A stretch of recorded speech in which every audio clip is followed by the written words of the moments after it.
Hello everyone, कैसे हो आप सभी लोग। बहुत ही बढ़िया, बहुत ही शानदार, बहुत ही ज़बरदस्त। चलिए शुरुआत करते हैं आज के इस रिवीजन प्लान के अंदर। बेटा, रिवीजन प्रोग्राम में हम लोग आज आपके सामने जो लेकर आए हैं उस चैप्टर का नाम है साउंड। बेसिकली हम लोग साउंड और वेव्स की बात करेंगे। यहाँ से आपके वेव्स के काफ़ी सारे पॉइंट्स कवर हो जाएंगे, काफ़ी सारे टॉपिक्स कवर हो जाएंगे। और आज हम बात करने जहाँ पे जा रहे हैं ना, वो है, एक सेकेंड,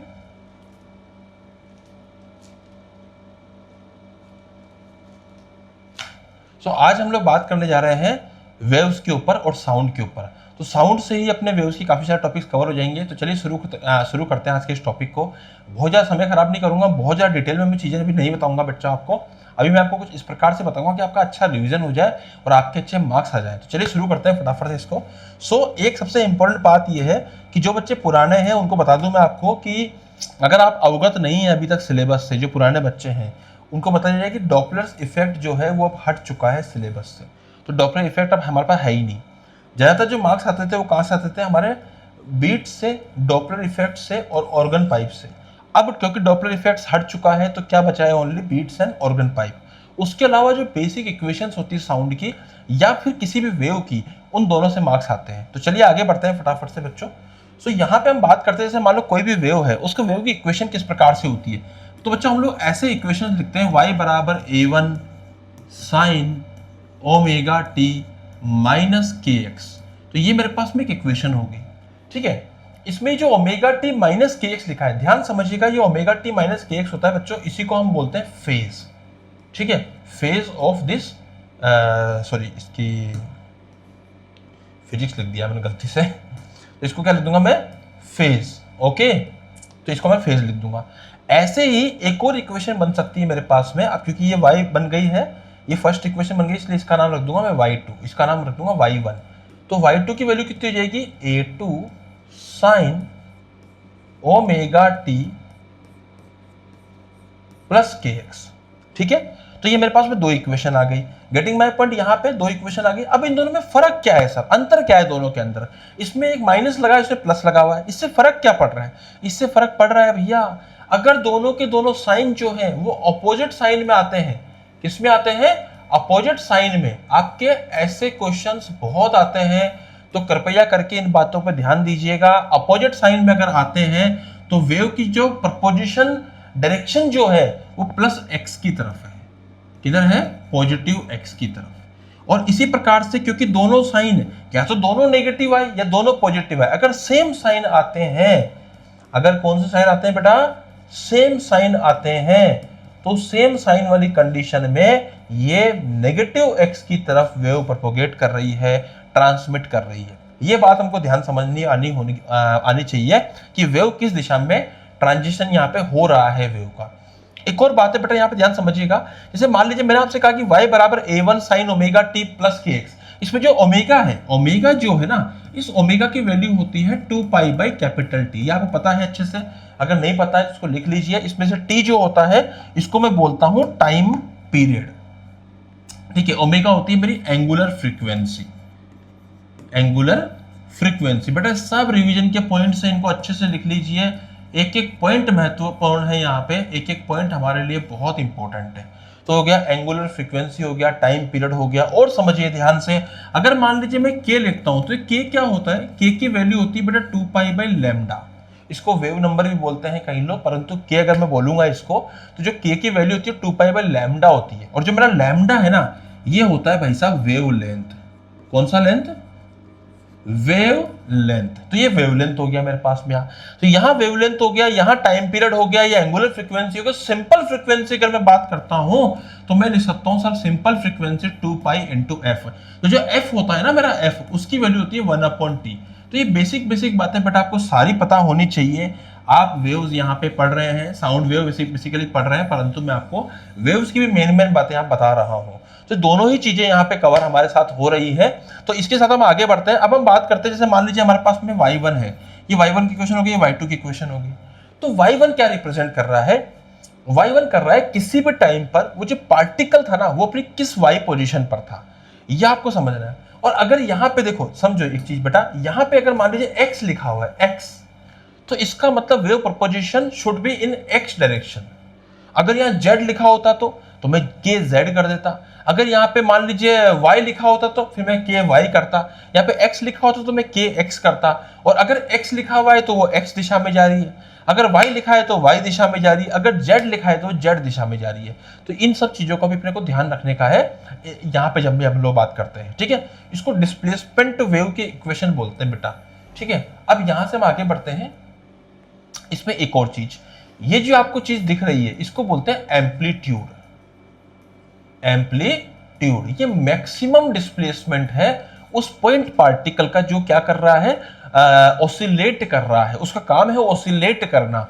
उसका जो मैक्सिमम जो एम्पलीट्यूड होगा वो कहलाएगा मेरा A1, ठीक है। अगर मैं A2 की बात करता हूं वेव 2 के लिए, तो वो वेव 2 के लिए वो A2 हो जाएगा। देखो होता क्या, देखो समझो, जैसे मान लीजिए यार साउंड है, जब मैं साउंड प्रोड्यूस कर रहा हूँ यहाँ से ना, अब जब साउंड यहाँ से निकला तो यहाँ से निकलने के बाद वो जब इस पॉइंट पे गया तो इस पॉइंट का जो पार्टिकल है ना, बेसिकली वो क्या कर रहा है, वो प्रोपोजिशन कर रहा है, या फिर हम कह सकते हैं ऑसिलेट कर रहा है वो। तो यहाँ से लेके यहाँ तक की जो दूरी है उसको कहेंगे एक्स, जो कि ये लगी हुई है। और क्योंकि साउंड यहाँ से निकला है तो ये सोर्स हो जाएगा, तो सोर्स की फ्रीक्वेंसी हम डिफाइन करेंगे जो कि ओमेगा होगी। और मेरे बोलने के कारण वो पार्टिकल जो ऑसिलेट करेगा, वैसे साउंड के ऑसिलेशन ऐसे ऐसे होते हैं, परंतु मैं मान रहा हूं कि चलो ठीक है ऊपर नीचे कर दिया हमने, तो अगर ऊपर नीचे ऑसिलेट कर रहा है वो, तो वो जो ऑसिलेशन का मैक्सिमम एम्पलीट्यूड होगा उसको मैं ए बोलूंगा। तो बेटा इसके ऊपर बहुत सारे क्वेश्चन आते हैं इन्हीं बेसिक चीजों के ऊपर। एक बहुत फंडामेंटल क्वेश्चन क्या आता है कि वेव सर ट्रेवल जब करती है तो ट्रेवल क्या करता है, मास करता है, एनर्जी करती है, क्या करता है, तो उसी के ऊपर एक क्वेश्चन आ जाता है। तो चलिए पहले आगे बढ़ते हैं हम लोग यहाँ से।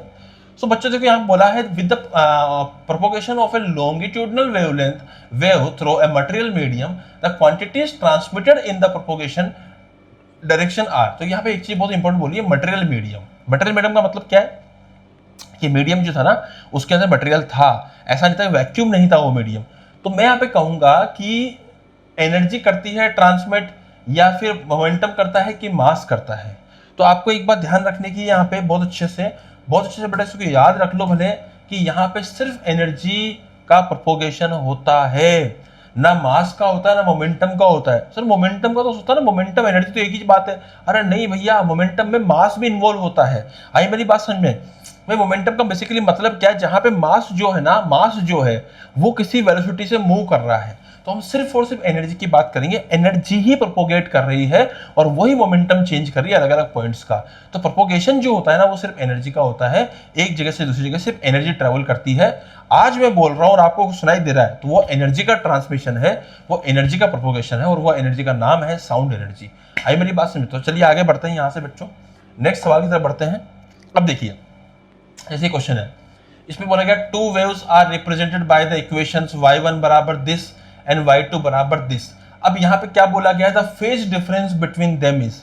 अब दोनों के बीच फेज डिफरेंस कितना हो जाएगा, तो मैं क्या करूंगा भाई, मैं इतना जानता हूं कि जो पहले वाले का, देखो बेटा फेज को रिप्रेजेंट करने का तरीका होता ही है, गोला बना के डंडा खींच दो, φ1।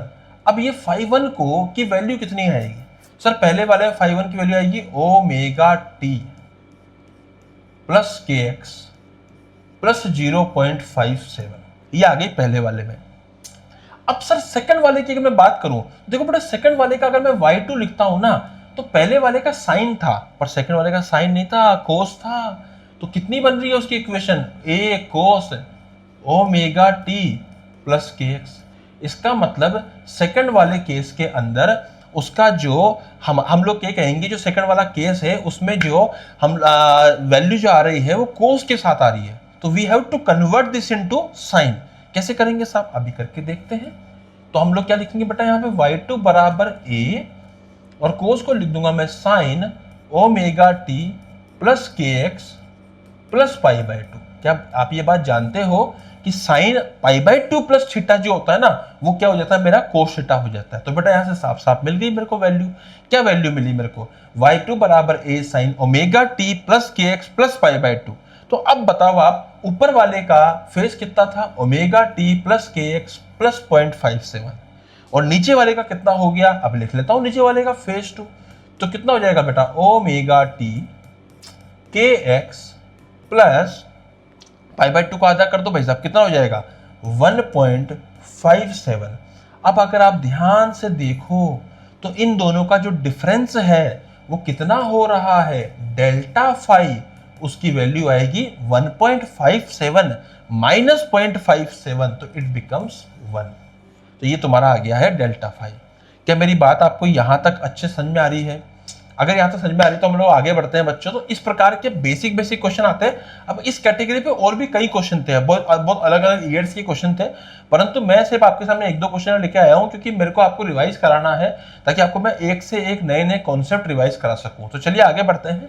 तो नेक्स्ट पे आगे बढ़ते हैं बेटा हम लोग। नेक्स्ट क्या है देखो, the wave described by this, ठीक है, ये हमारे पास वेव लिखी हुई है, where X and Y are in metres and T in second is a wave travelling along.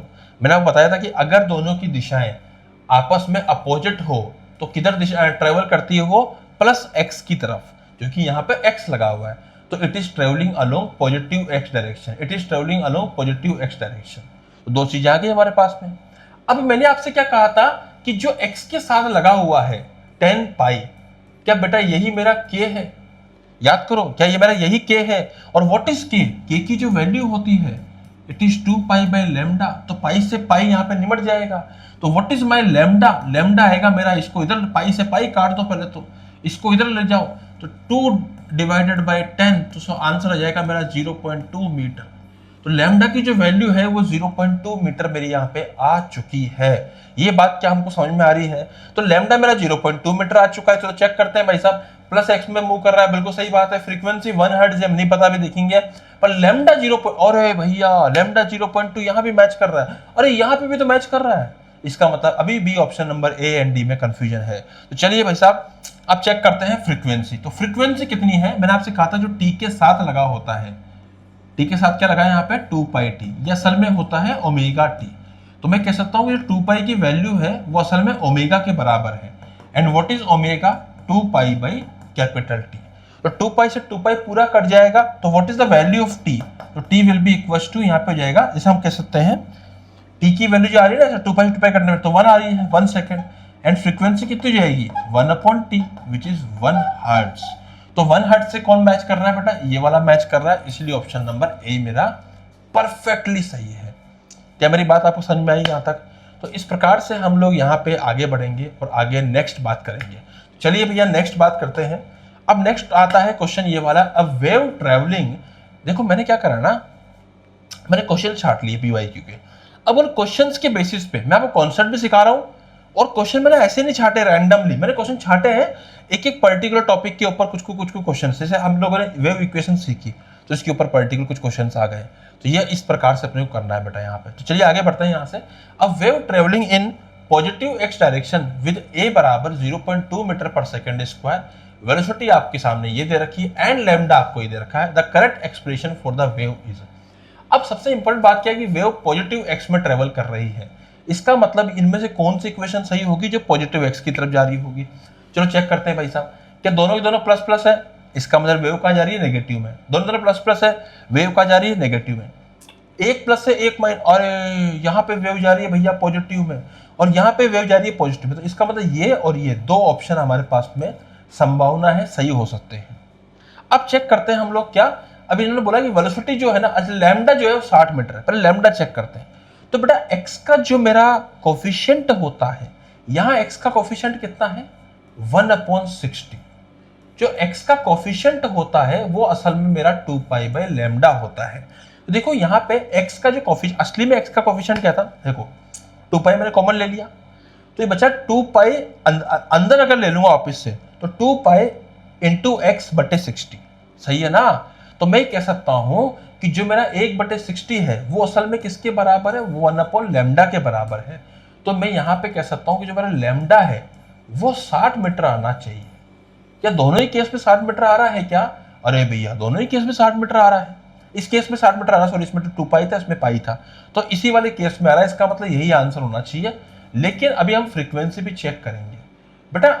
Frequency यहाँ पे है नहीं, वेलोसिटी चेक करेंगे। वेलोसिटी देखिए 360।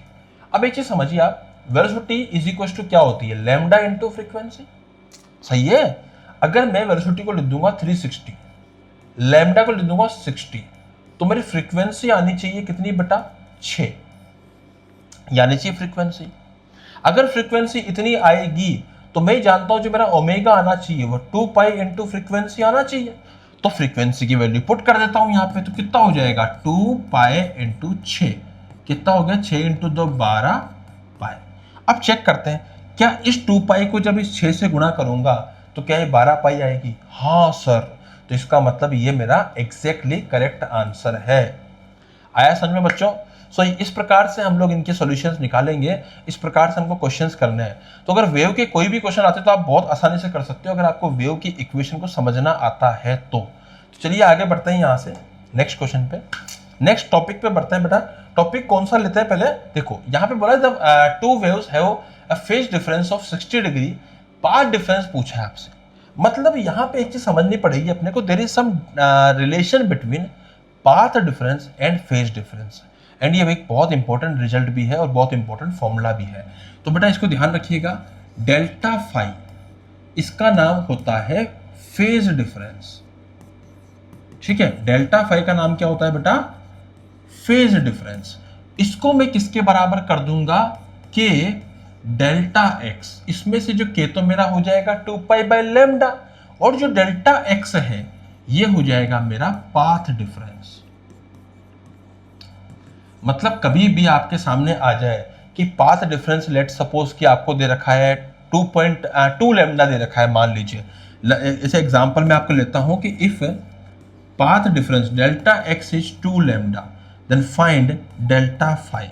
तो डेल्टा फाई कितना आएगा? तो अगर आपको पाथ डिफरेंस दे रखा है 2 लैम्डा, डेल्टा फाई कितना लिखूंगा मैं? तो डेल्टा फाई की जो वैल्यू आएगी वो आ जाएगी मेरे पास में के इंटू डेल्टा एक्स। तो बेटा के कितना हो जाएगा यहाँ पे?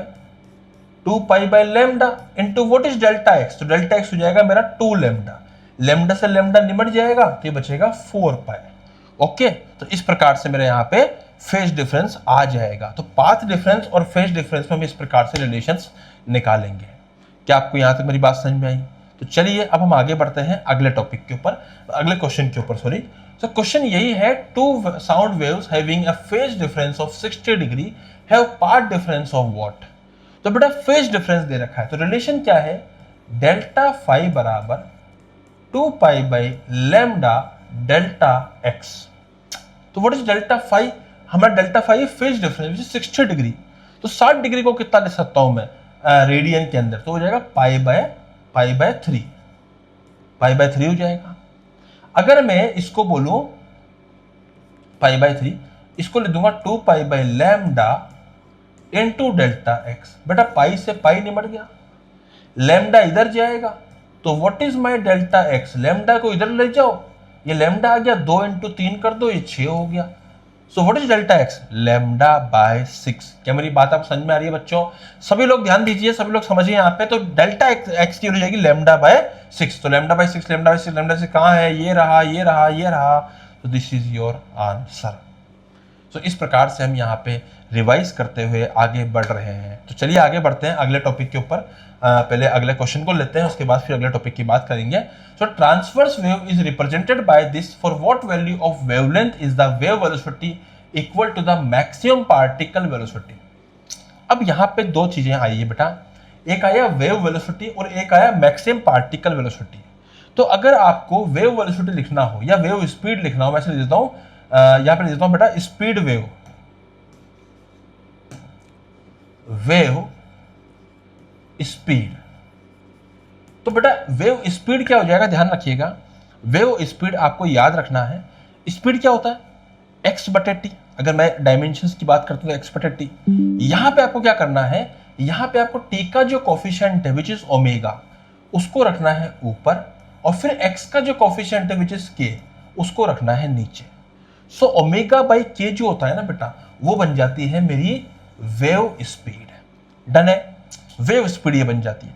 अगर मैं पार्टिकल स्पीड की बात करता हूं, किसकी बात करता हूं? पार्टिकल स्पीड की। बेटा पार्टिकल स्पीड बिल्कुल वैसे ही निकालेंगे हम जैसे एसएचएम में निकाला करते थे। तो एसएचएम में पार्टिकल की स्पीड क्या होती थी हमारे पास में? ओमेगा अंडर रूट ए स्क्वायर माइनस एक्स स्क्वायर। तो यहां पर भी हम बिल्कुल वैसे ही निकालेंगे। परंतु अगर मुझे कोई बोले कि हमें मैक्सिमम पार्टिकल स्पीड चाहिए, तो याद करो एसएचएम में हम लोग मैक्सिमम पार्टिकल स्पीड क्या बोलते थे? ओमेगा इंटू ए, मतलब ओमेगा इंटू कैपिटल ए। इसी प्रकार से यहां पर भी बेटा मैक्सिमम पार्टिकल स्पीड आएगी omega which is this omega into A is the amplitude of the equation, तो उसको लिख दिया कैपिटल ए।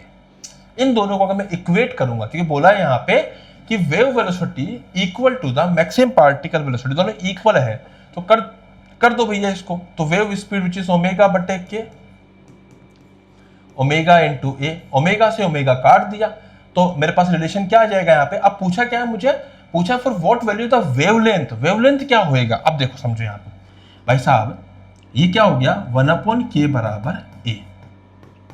तो बच्चों k की वैल्यू क्या होती है 2 पाई बाई लैम्डा, ठीक है। तो इसको लिख दूंगा मैं यहाँ पे लैम्डा बटे 2 पाई, क्योंकि मेरा 1/k है ना, तो this should be equal to what a. तो व्हाट इज माय लैम्डा, यहां से मेरा लैम्डा कितना हो जाएगा बेटा, लैम्डा की हो जाएगी 2 पाई ए। तो यहां से निकालूंगा मैं लैम्डा इज इक्वल टू 2 पाई ए। चलिए चेक करते हैं कौन से ऑप्शन से मैच कर रहा है। तो बेटा ये मैच कर रहा है ऑप्शन नंबर सी से, 2 पाई ए इज माय करेक्ट आंसर।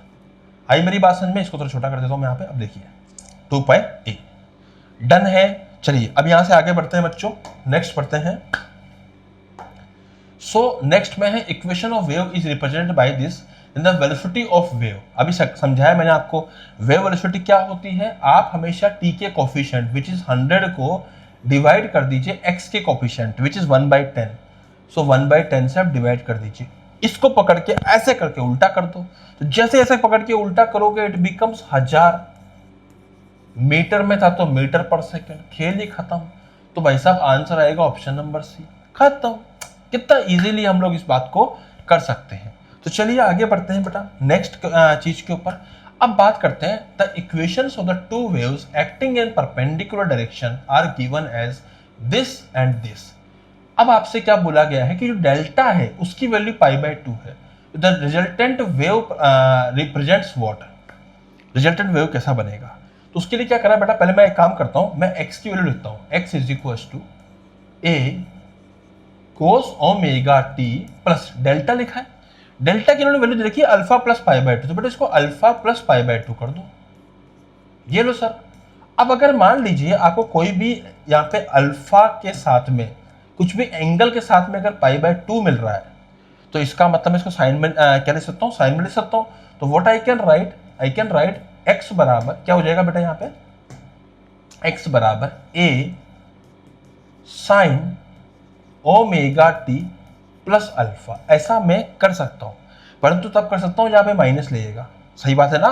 तो इसको मैं माइनस के साथ यहां कन्वर्ट कर सकता हूं। अब दूसरी इक्वेशन क्या बची है मेरी, दूसरी इक्वेशन बची है y बराबर a cos omega T plus alpha. देखो फेज सेम है, बाकी सब सेम है। अब जैसे ही भैया आप इस a को डिवाइड करोगे x से, तो you will gate sine omega T plus alpha. तो कर दो उसको भी, sine omega T plus alpha किसके बराबर आ जाएगा, x बटे a के।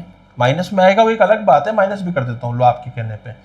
इधर कितना आएगा भाई साहब, कोस ओमेगा टी प्लस अल्फा किसके बराबर आएगा, y बटे a के। अब दोनों का स्क्वायरिंग कर दीजिए, साइन का स्क्वायर कोस का स्क्वायर दोनों का स्क्वायर मिला के होता है 1।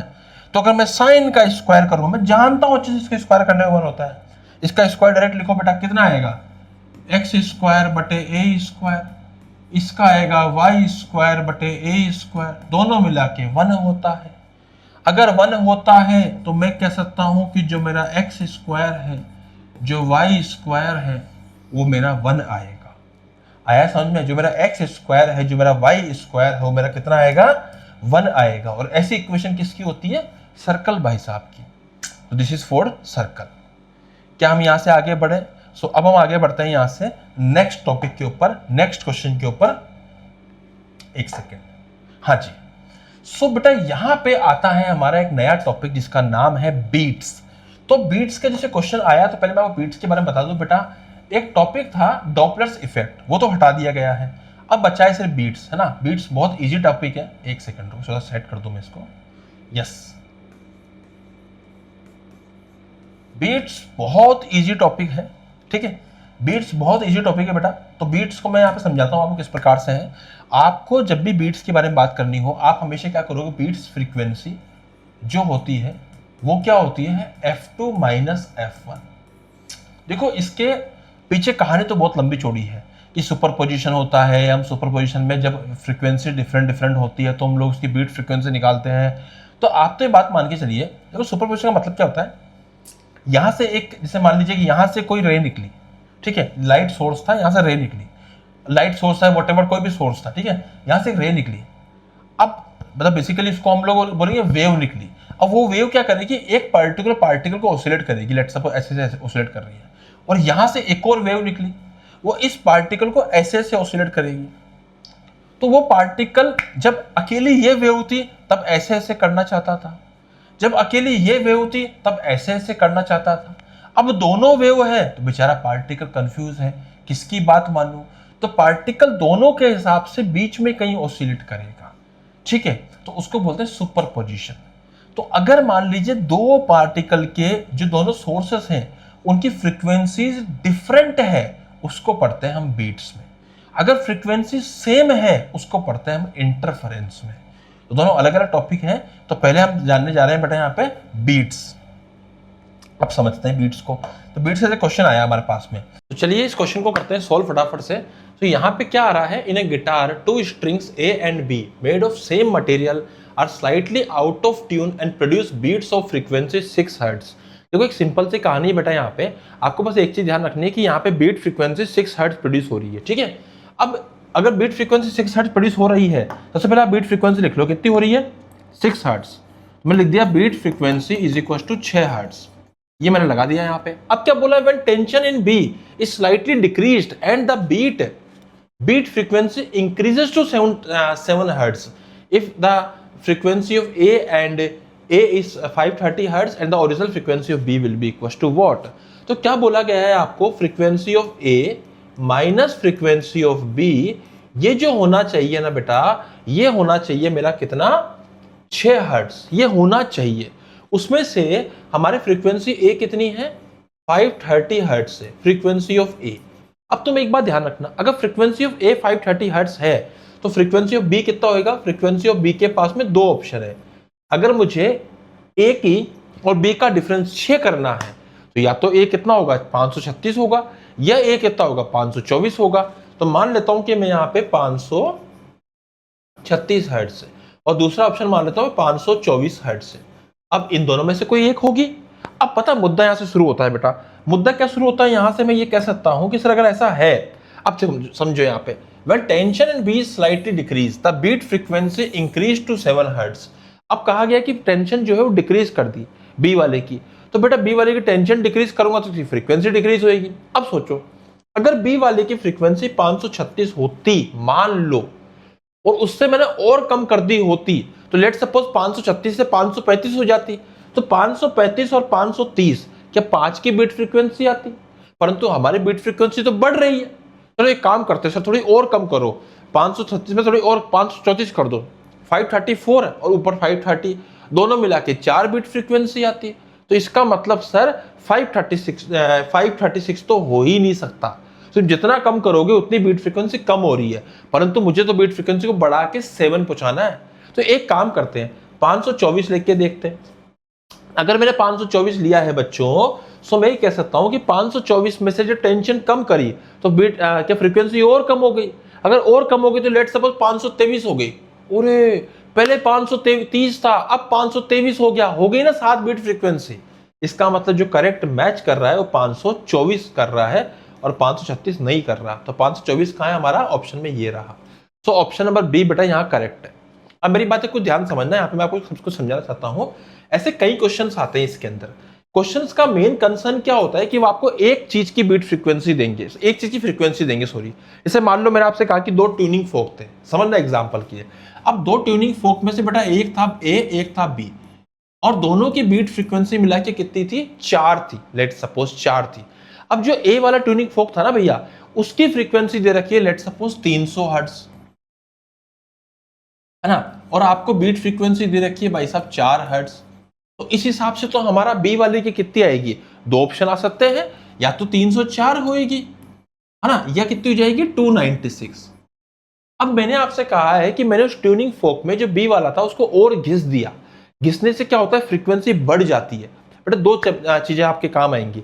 ऐसे वर्ड्स आएंगे स्लाइड, उसको आपने क्या कर दिया, घिस दिया है, या मान लीजिए आपके सामने आएगा कि उसके अंदर हमने और ज्यादा पॉलिश कर दिया है, या मान लीजिए हमने उसको फाइल कर दिया, फाइल मतलब और छिल दिया है उसको। तो जितना हम ट्यूनिंग फोक को छिलेंगे घिसेंगे उतना ही ज्यादा उसकी फ्रीक्वेंसी बढ़ेगी। तो व्हाट आई कैन से कि भाई साहब यहाँ पे अगर मान लीजिए मेरी बीट फ्रीक्वेंसी 4 थी और घिसने के बाद बीट फ्रीक्वेंसी 5 हो गई, तो बताइए कौन सा इसमें से रियल फ्रीक्वेंसी थी। तो अगर मैं घिसूंगा तो मेरी जो फ्रीक्वेंसी है वो असल में और बढ़नी चाहिए। तो लेट सपोज मैंने 304 मान लिया, अब 304 से ज्यादा बढ़ गई तो 305 हो गई, ऊपर वाले की 300 थी, तो हाँ 5 बीट फ्रीक्वेंसी अब हो सकती है।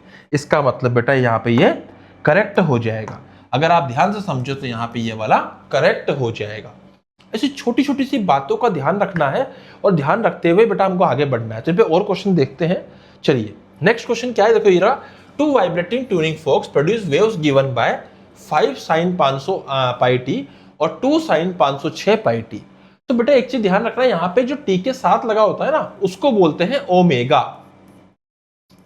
तो ये मेरा ओमेगा 1 आ गया, और ओमेगा का फॉर्मूला क्या होता है हम जानते हैं अच्छे से, 2 पाई इंटू फ्रीक्वेंसी 1। अब यहां से जो कट सकता है उसको काट डालिए, पाई से पाई कट गया, तुम्हारा फ्रीक्वेंसी कितनी आ गई मेरे पास में, 250 हर्ट्ज। कितनी आ गई बच्चों, 250 हर्ट्ज। अगर फ्रीक्वेंसी मेरे पास में 250 हर्ट्ज आ गई है, फ्रीक्वेंसी मेरे पास 250 हर्ट्ज आज आ गई है, तो दूसरी वाली फ्रीक्वेंसी कितनी आएगी बेटा, 506 pi, and this 506 pi should be equals to 2 pi f2। फिर काट डालो यहां से। Now what is the value of f2? f2 कितना मिल रहा है आपको, f2 मिल रहा है भाई साहब हमको, देखो इसका जस्ट करेंगे तो कितना आएगा मेरे पास में, 253 हर्ट्ज। और बीट फ्रीक्वेंसी क्या होती है, f2 माइनस f1। तो अगर आप यहां से 253 में से 250 माइनस करोगे तो what you will gate, 3 answer आना चाहिए। तो मेरी बीट फ्रीक्वेंसी आनी कितनी चाहिए बेटा, 3। परंतु अगर आप ध्यान से देखो तो यहां पे लिखा है number of beats produced per minute. ये जो तुम्हारी आ रही है ना ये पर सेकंड है, ये 3 बीट्स हम ऐसे कर सकते हैं, it is 3 beats per second. बेटा ये 3 सेकंड, 1 सेकंड में 3 बीट सुनाई दे रही है। परंतु अगर मुझे ये चाहिए कि मैं यहाँ पे 1 मिनट में निकालूं, तो अगर बेटा 1 सेकंड में 3 सुनाई देती है तो 1 मिनट में कितनी आएगी, ये आएगी 3 × 60 बीट्स। तो ये कितना हो जाएगा मेरे पास में पर मिनट, तो यहां हो जाएगा मेरे पास में 180 beats. Are you getting my point? तो इस प्रकार से बेटा हम लोग यहाँ पे चीजों को सीखते हैं, समझते हैं। तो चलिए आगे बढ़ते हैं यहाँ से फटाफट से और नेक्स्ट क्वेश्चन को ध्यान से देखते हैं। बीट फ्रीक्वेंसी के ऊपर बड़ा इंपॉर्टेंट टॉपिक है, काफी क्वेश्चंस आते हैं इसके ऊपर। तो 2 waves of wavelength 50 centimetre and 51 centimetre produce 12 beats per second, the velocity of the sound is what. देखो ध्यान समझना बच्चे, यहाँ पे अगर मैं यहाँ पे आपसे एक बात कहूं कि यहाँ पे हो क्या रहा है, देखो ये फॉर्मूला तो आपको बिल्कुल रट लेना है। और वो फॉर्मूला क्या है सर, V बराबर फ्रीक्वेंसी इंटू लैम्डा। बहुत इंपॉर्टेंट है। अब इसमें सर रटने का क्या है, तुमको वैसे ही याद है, तो याद होना चाहिए भैया ये। तो यहां से अगर मैं फ्रीक्वेंसी की वैल्यू निकालूं तो इट इज V बटे लैम्डा। अरे क्लियर है? तो अगर मान लीजिए मुझे बीट फ्रीक्वेंसी निकालनी है, तो बीट फ्रीक्वेंसी कितनी आएगी भाई साहब, बीट फ्रीक्वेंसी आएगी मेरे पास में V बटे लैम्डा 1 माइनस V बटे लैम्डा 2। इस फॉर्मूले से तो ये आएगी, F1 माइनस F2 कर दूं या F2 माइनस F1 कर दूं। बीट फ्रीक्वेंसी मेरे को दे रखी बेटा 12, और V की वैल्यू कितनी है निकालनी है, डिवाइडेड बाय यहां से V की वैल्यू मुझे निकालनी है, और डिवाइड बाय 1 बाई लैम्डा को 50 कर दिया माइनस 51 कर दिया। परंतु यहां पे एक लफड़ा है, लैम्डा जो थे ना वो सेंटीमीटर में थे, तो you have to multiply this with 100। मतलब यहां पे आपको क्या करना पड़ेगा, 50 सेंटीमीटर को 50/100 करूंगा, 100 ऊपर चल जाएगा, 50/100 हो जाएगा बेटा ये। तो एक्चुअली में बन जाएगा 100/50 और ये 100/51। नाउ इसको जब आप सोल्व करोगे तो you will get some value of V। तो चलिए फटाफट करके देखते हैं इसको, इसकी वैल्यू एग्जैक्टली कितनी आ रही है।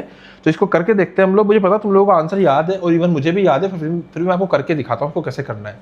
तो बेटा यहाँ पे क्या करना है आपको, सबसे पहले तो आपको यहाँ पे 100 कॉमन ले लेना है। कहाँ गया, एक काम करते हैं पूरा सोल्व करना मैं सिखाता हूँ आपको। तो यहाँ पे क्या करो, 12 को 12 रहने दो, V के साथ 100 को पूरा कॉमन ले लो और इसका एलसीएम ले लो। तो एलसीएम कितना जाएगा बेटा, 50 × 51। 51 इधर जाएगा माइनस 50 इधर हो जाएगा, तो ऊपर कितना बचा, 1 बचा, और नीचे कितना बचा, 50 × 51। इसको पूरे को इधर ले जाओ, तो what you will gate, you will get this answer 12 multiply by 50 multiply by 51 divided by 100। But done है यहां तक। अब इसको तुम काटापीटी कर दो, या तो 50 को 100 से काट दो, 2 आएगा, 12 को 2 से डिवाइड कर दो, 6 आएगा। अब 6 को तुम 51 से गुणा कर दो तो कितना आएगा 306। अब क्योंकि मैंने सेंटीमीटर को मीटर में कर दिया था तो this is my answer. Option number C यहाँ पे करेक्टली मैच कर रहा है। बट डन है यहां तक। तो यहां से आगे बढ़ते हैं हम लोग और नेक्स्ट क्वेश्चन देखते हैं फटाफट से। Next question. सो एक काम करता है, पहले मैं आपको एक चीज सिखाता हूं। देखो एक्चुअली होता क्या है ना, अगर हम बीट में बात करते हैं तो बीट में बहुत प्रकार के क्वेश्चंस आते हैं। या तो आपको 2 फ्रीक्वेंसी दे देंगे, आपको उनका डिफरेंस निकाल देना है, या आपको 2 इक्वेशन दे देंगे, उनका डिफरेंस निकालना है, या आपको 2 अलग अलग लैम्डा दे देंगे, आपको वैसे करने से मैंने जस्ट पिछली बार कराया, या आपको ट्यूनिंग फोक वाले दे देंगे। तो बड़ा ध्यान है ना, ट्यूनिंग फोक में जैसे मैं आपको एग्जाम्पल ट्यूनिंग फोक का और बताता हूँ। ट्यूनिंग फोक में लेट सपोज आपके सामने आ गया है कोई क्वेश्चन, मान लीजिए कि आपको दे दिया है उन्होंने कि 2 ट्यूनिंग फोक थे। अब जो ट्यूनिंग फोक 1 था उसकी फ्रीक्वेंसी दे रखी है आपको 205 हर्ट्ज, अगर ऐसे दे रखी है लेट सपोज, और आपको ट्यूनिंग फोक बी की जो फ्रीक्वेंसी है वो नहीं दे रखी, और आपको कह रखा है कि जो बीट फ्रीक्वेंसी होगी, कौन सी फ्रीक्वेंसी होगी, बीट, वो हो जाएगी मेरे पास में 5 हर्ट्ज। ठीक है, बीट फ्रीक्वेंसी 5 हर्ट्ज हो जाएगी। फ्रीक्वेंसी ऑफ ए हो जाएगी 205 हर्ट्ज। अब फ्रीक्वेंसी ऑफ बी कितनी हो सकती है, तो मेरे पास 2 ऑप्शन है। अगेन कौन कौन से ऑप्शन है भाई साहब, मेरे पास ऑप्शन है कि बी वाले की फ्रीक्वेंसी कितनी हो सकती है, या तो 205 में से 5 माइनस कर दो तो 200 आएगी हर्ट्ज में, या 205 में 5 जोड़ दो तो 210 आएगी हर्ट्ज में, तो कर दो भैया 210 हर्ट्ज में। तो मैं क्या कहूंगा, मेरे पास 2 ऑप्शन है, या तो 200 आएगी या 210 हर्ट्ज आएगी, पर कौन सा सही है। अब इन्होंने एक कंडीशन और कही है, इन्होंने कहा है कि अगर मैंने बी वाले ट्यूनिंग फोक को वैक्स कर दिया, मतलब उसमें वैक्स लगा दिया, तो जो हमारी ओवरऑल फ्रीक्वेंसी थी, बीट फ्रीक्वेंसी, वो 3 रह गई। मतलब मैं कैसे कह सकता हूं कि after waxing on B, beat frequency कितनी बन गई भैया, बीट फ्रीक्वेंसी बन गई 3 हर्ट्ज। तो ऐसा कब हो सकता है बेटा, आप समझना। वैक्सिंग का मतलब होता है फ्रीक्वेंसी का घटना। अगर मान लो बी वाले की फ्रीक्वेंसी, अगर बी वाले की फ्रीक्वेंसी 200 रही होती और उसको और कम कर दिया होता, 205 में से 200 का और कम कर दो, 200, अगर मैं 200 है तभी 5 का डिफरेंस आ रहा है, अगर उसको मैं और कम कर दूंगा तो हो सकता है 198 हो जाए, 198 पे डिफरेंस 7 हो जाएगा, हो सकता है 197 हो जाए, 197 पे डिफरेंस 8 हो जाएगा। तो मुझे क्या करना था, मुझे तो इसको एक्चुअल में बड़ा जो डिफरेंस था ना उसको 3 हर्ट्ज करना था। तो एक काम करता हूं, 210 लेता हूं। अगर 210 लिया मान लो, तो 210 के केस में सर क्या हो रहा है, 210 अगर मैं लेता हूं और वैक्सिंग करने से फ्रीक्वेंसी घट जाती है, हो सकता है 208 हो जाए। अब ये 208 और वो 205, अरे भाई साहब आ गया आंसर, बीट फ्रीक्वेंसी 3, ये रहा तुम्हारा आंसर 3 हर्ट्ज। आई मेरी बात में, इसका मतलब 210 मेरी फ्रीक्वेंसी थी बी वाले की। जैसे ढूंढना होता है बच्चों, क्या करना होता है, ढूंढना होता है। अब मैं आपको यहाँ पे एक और महत्वपूर्ण चीज बताता हूँ जिसके ऊपर भी कई बार क्वेश्चंस आते हैं। इसको लेते हैं हम लोग, इसको चलो छोड़ो, अभी तो बहुत सारे इसके ऊपर क्वेश्चंस हो जाएंगे। ये वाला करते हैं। A tuning fork of frequency 512 Hz and makes 4 beats per second. Within the vibrating string of the piano, the beat frequency decreased to 2 beats per second when the tension in the piano string is slightly increased. The frequency of the piano string before increasing tension was what? तो पहले कितनी थी बेटा, 512 तो 1 की थी, और beat frequency कितनी थी, 4 थी। इसका मतलब दूसरे वाले के 2 ऑप्शन होंगे, या तो होएगा 516 या 4 कम कर दे, या होएगा 508। अब मैंने क्या करा कि the vibrating string of the piano the beat frequency decreases to 2 beats. अब मैंने क्या करा, अगर मैंने if the beat frequency decreases to 2 beats when the tension in the piano string is slightly increase, tension बढ़ाया तो फ्रीक्वेंसी बढ़ी तो मेरी बीट फ्रीक्वेंसी क्या होनी चाहिए। देख पहले बीट फ्रीक्वेंसी 4 थी, अब समझो अगर मैंने इस 516 में से और बढ़ा दिया तो 518 हो सकता है। 518 माइनस 512, ये तो बीट फ्रीक्वेंसी और बढ़ गई। डिफरेंस तो कम करना है ना, ये तो 512 ही रहेगा। तो एक काम करो, इधर देखो, अगर मान लो मैं मानता हूं कि 508 था तो 508 को और बढ़ाया तो 510 हो सकता है। तो देखो डिफरेंस कितना रह गया, 2 का रह गया। इसलिए सही होने की प्रोबेबिलिटी किसकी है, 508 हर्ट्ज की। इसलिए 508 हर्ट्ज मेरा यहाँ करेक्ट है। तो बेटा साउंड के ऊपर मैंने आपको ये सब बातें बताई है। अब साउंड के अंदर ये कुछ क्वेश्चंस आते हैं, जैसे एक तो हो गया साउंड में ये सब बातें, अब कुछ क्वेश्चंस और होते हैं साउंड में जो हमारे ऑर्गन पाइप से आते हैं, या फिर मान लीजिए कि हमारे किससे आते हैं, हमारे अब कुछ क्वेश्चन आते हैं इंटरफेरेंस से, ऑर्गन पाइप से। इंटरफेरेंस की मैंने कुछ कुछ चीजें बताई है आपको, पर मैं कुछ इंपॉर्टेंट फॉर्मूला आपको बताता हूं जो काम आने वाले हैं, इसलिए प्लीज आप उन चीजों को याद रख लीजिएगा। एग्जाम में किस प्रकार से अप्लाई करना है वो मैं आपको सिखा देता हूं यहाँ पे। चलिए आगे बढ़ते हैं यहाँ से। हाँ जी, सो बेटा अगर मैं बात करता हूं आपके सामने इंटरफेरेंस की, तो एक चीज ध्यान रखिएगा, जैसे मान लीजिए हम पहली बात तो ये करते हैं कि जैसे इंटरफेरेंस की अगर हम बात करते हैं तो जो मेन इंटरफेरेंस का फॉर्मूला है वो बनता है बेटा आई नेट। इसको रेड कलर से नहीं, मैं किसी और कलर से लिखता हूं, तो चलिए इसको लिखते हैं हम लोग ब्लू कलर से, ठीक है। ये लो, मैंने आपसे कहा कि आई नोट, तो आई नोट किसके बराबर आएगा, आई नोट नहीं आई नेट बोल देता हूं, पहले मैं एक काम करता हूं, इसको पहले मैं बात करता हूं आई नेट की, ठीक है। तो लेट सपोज कि मैंने कहा कि आपको आई नेट, अब ये आई नेट किसके बराबर आएगा, तो जैसे मेरे पास में दो अलग अलग हमारे पास में आई थे, तो मैं लिखूंगा I1 प्लस I2 प्लस 2 under root of I1 under root of I2 into cos delta phi. ये मेरे पास में क्या हो जाएगा, यहाँ पे नेट इंटेंसिटी हो जाएगी ड्यूरिंग इंटरफेरेंस। अब इसमें अलग अलग केस बनते हैं, मान लीजिए इफ I1 बराबर I2, अगर I1 I2 के बराबर था और दोनों असल में I नोट के बराबर थे, तो उस परिस्थिति में क्या मैं आई नेट को लिख सकता हूं, कितना हो जाएगा बेटा, यहां से I naught plus I naught plus 2 naught cos delta phi. तो बेटा यहां से 2 नोट जब तुम कॉमन ले लोगे ना, जैसे यहां से 2 नोट हो गया, 2 नोट हो गया, दोनों कॉमन जब तुम ले लोगे तो व्हाट यू विल गेट कि 2 नोट कॉमन आ जाएगा, तो इसको 2 नोट लिख दो यहाँ पे, यहां आएगा 1 plus cos delta phi. Delta phi क्या है, फेज डिफरेंस, तो आपको याद रखना है ये फेज डिफरेंस।